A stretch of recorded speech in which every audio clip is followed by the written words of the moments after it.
Aplanir leurs divergences pour renforcer l'unité, le vivre ensemble. Tel est l'objectif des rencontres spéciales de tous les chefs de canton et de villages Banen tenues les 21 et 22 février 2025 à la chefferie supérieure du canton Toundou. Thème des travaux, la chefferie traditionnelle Banen à huis clos pour la sauvegarde de la culture Banen.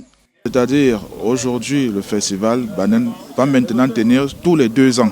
Et nous avons donc mis sur pied un comité qui sera chargé de pouvoir superviser et entretenir tout le long de ces 2 années la préparation de ce festival.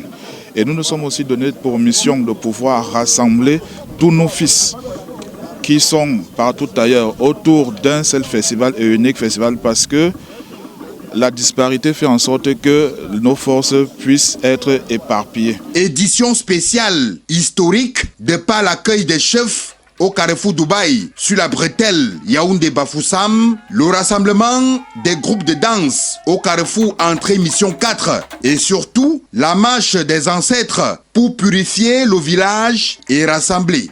Aujourd'hui, nous avons unifié le peuple Banen. C'est le Mounen qui gagne, c'est le Cameroun qui gagne, et le vivre ensemble, c'est la plus grande chose que nous, les Banen, nous avons avec nous. Le lion Banen, véritable particularité de ce peuple. La particularité du peuple Banen réside dans son orgueil existentiel. Le Mounen, traduit en français, c'est le noble. Et lorsqu'on interroge l'histoire des peuples Banen, on peut se référencer au nom des lions indomptables ou à cette effigie de l'armée camerounaise qui en réalité est le symbole de la bravoure, cette bravoure de ce digne fils Banen. J'ai nommé le regretté Manimben Matombi, qui est un enfant et Toundou 2.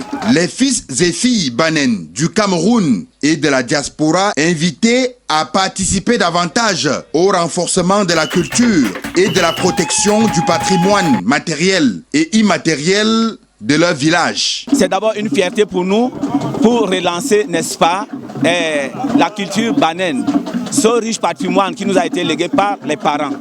Alors, Undon Upenen, cette association qui est partenaire de la promotrice Madeleine Johnson, a toujours soutenu, n'est-ce pas, cette action. Initiative de la reine Madeleine Johnson qui permet de briser les murs de la division. Profonde gratitude d'abord à la reine Madeleine Johnson.